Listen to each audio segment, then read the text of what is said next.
Welcome to the bold analysis, ladies and gentlemen. I'm getting some very disturbing information here about the panel that was formed by President William Ruto to help, rather, do the interviews on the reconstitution of IEBC.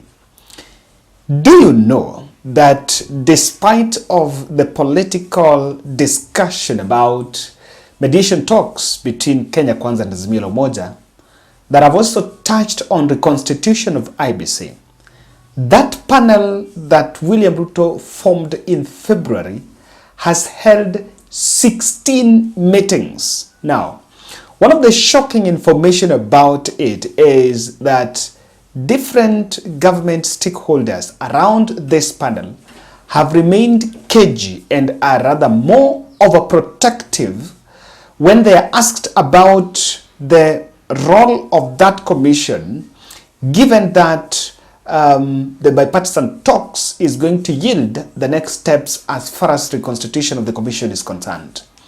That has really caused a little bit of disquiet within the political circles. And in this podcast, I want us to look at this matter deeply. Kindly subscribe to our channel, click the notification bell and like our video. And I also want to continue saying thank you for those who support us from different parts of the globe.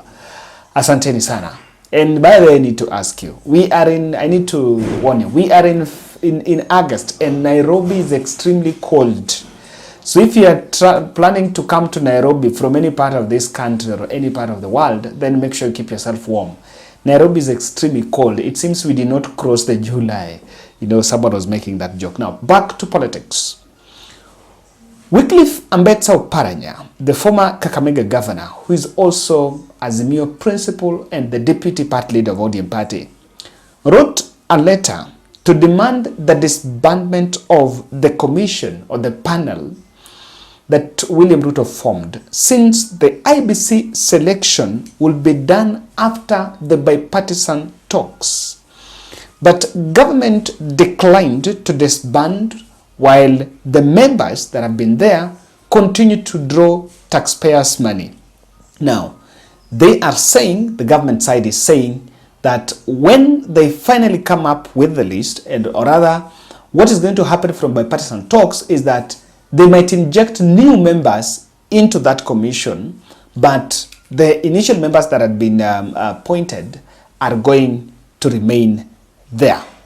Now, journalists, or rather the nation media, have been following up on the operations of that panel and whether it is having value for the taxpayers' money.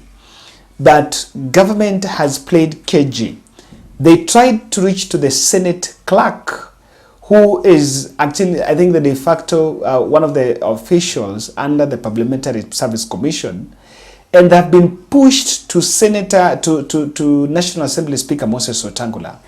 And Moses Wetangula has declined to give any clarification over the matter, and they have literally remained cagey, while the operations of the panel seems to be money going down the drain, because at the end of the day, there is nothing going on. Now, the commission, according to the law, can only be squashed by a court order or probably a presidential order, but that is yet to happen. Many Kenyans asking that a day after Kimani Ichung'wah reminded the country that they cannot pay a 5-star hotel for a bipartisan talks mediated by Obasanjo because it's going to waste a lot of taxpayers' money. Why can't they also come and explain to the country what is the operation of a panel that was supposed to procure the next commission while it is gobbling money and bipartisan talks are going on? Or better still, if you want to know it's gobbling money, that panel has had 16 sittings. The chairperson of the panel, according to SRC, is entitled to a sitting allowance of 30,000 per sitting, and the other members are 25,000. The panel is also entitled to an office, furnished office with a secretariat, a secretary, security, and other office requirements. So the office that sits in KICC has really been gobbling close to 180,000 per sitting. They've had 16 sittings. Apart from the money aspect, questions are also being asked. What is the transaction they're doing? Or what are they discussing if really we agree that when it comes to the reconstitution of IBC, we are going to listen to everyone across board? And now, Azimio has raised a question that is becoming more clear, that William Ruto and Kenya Kwanza are secretly supporting the operations of the panel despite of the bipartisan talks putting the issue of IBC on table. Now, Kalonzo Musyoka team, remember when the other first batch of the bipartisan talks, one of the questions that the team raised, the team that was led by Otiende Amolo, raised was that government was acting in bad faith because despite of the talks being centered around the reconstitution of the commission, it is very evident that the process of picking the new commissioners was actually underway. Secondly, if indeed it will take the shape, the angle that the commission, rather the bipartisan talks, will settle on some few names to join the group, then it's going to alter, or rather the people that are already been picked by William Ruto are still going to be there. What exactly is at the center of the interest? Ladies and gentlemen, I want us to unravel, I want us to unpack why William Ruto is not losing grip of the IEBC reconstitution, at least not just for now or ahead of 2027. What exactly is the biggest role of the new commissioners? In the reform proposals that Azimio had raised was to decentralize the commission, to have it both at the national level, at the constituency level, while other commissioners also suggested that the presidential election and the other governors, senators, MPs, and MCAs and women reps should be separated with the presidential vote, so that in some extent it would actually increase the integrity of the presidential vote. As to whether this is going to happen, it is a question that we're yet to see, since the Azimio la Umoja has also insisted that the 2022 presidential election audit is not a matter they will put below the table. Now, this is the main bone of contention, where William Ruto is playing mind games at IBC, but about the IBC issue, he's not letting go, or rather he's holding the grip. Number one, I think the Kenya Kwanza wants to play politics with the boundaries delimitation. Boundaries delimitation is an exercise that is supposed to happen later this year. It's normally conducted after every 10 years, if I'm not wrong. And the last one was done in 2013. So this one is supposed to be done this year. Now, boundaries delimitation was an aspect that came up during the BBI process. And Uhuru Kenyatta, in their own wisdom with Raila Odinga, proposed additional 70 constituencies, of which Mount Kenya was the biggest beneficiary, when they also argued that when Mount Kenya will do it, they would highly benefit, and that will help partly to solve the question of one man, one shilling, one vote. Because there are constituencies that are relatively huge, but they have the same equitable share in terms of CDF. So per capita share of the CDF, not per head share of the CDF kitty, has disadvantaged constituencies that are densely populated, that are highly populated.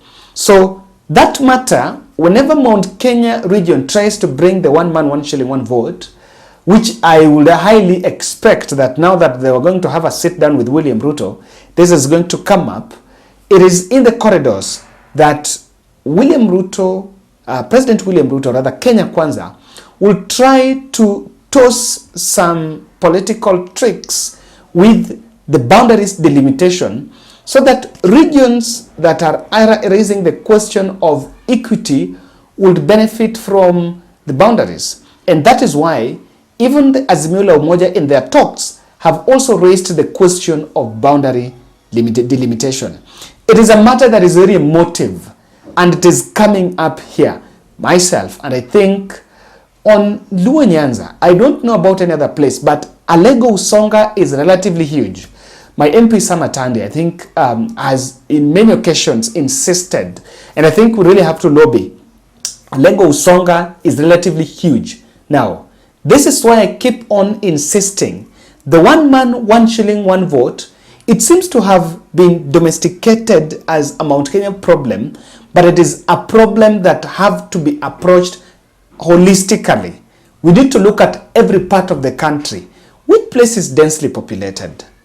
And what is really, is it viable for the separation or rather for delimitation? It is a question that may never happen, that is going to appear. Number 2, Kenya Kwanza is also playing some mind games with the IBC issue because they want to delay by-elections that are slated. There's some 3 by-elections. There are by-elections in the coast, I think one in northeastern, and it could be also another one in the western. Now, if there is something that William Ruto would want to avoid, or UDA party would want to avoid, is at this time that they may likely lose a by-election.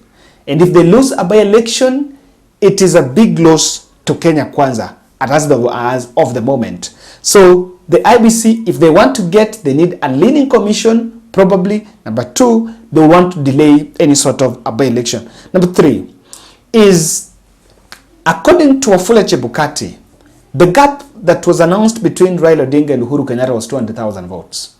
But then there's a template of, despite the commission giving us results and them being divided in the history of any electoral process in the country, they're saying they did their best. And so what would happen would be duplication of the 2027 script. Now, for that to work and duplicated, you need a leaning commission. It's true.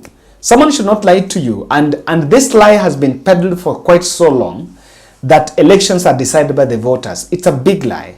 The election is decided by stakeholders. And in the hierarchy of stakeholders, voters comes last, even though their action comes first.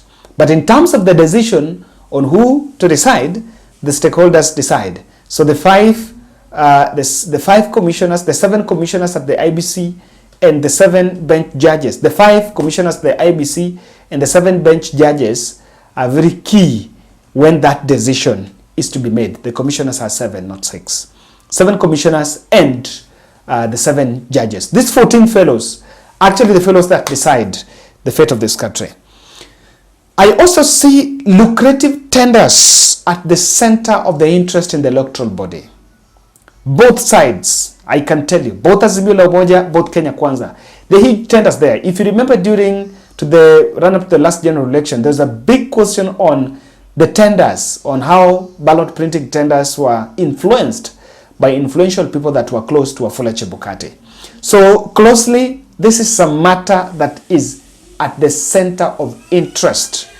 I have seen government saying for the first time we want to print the ballot papers in the country so that we help people. I can tell you, it's just to remove the open tendering process so that it can be closed to benefit political cronies. That's my bold. Let's meet in the next, and thank you very much for supporting this podcast.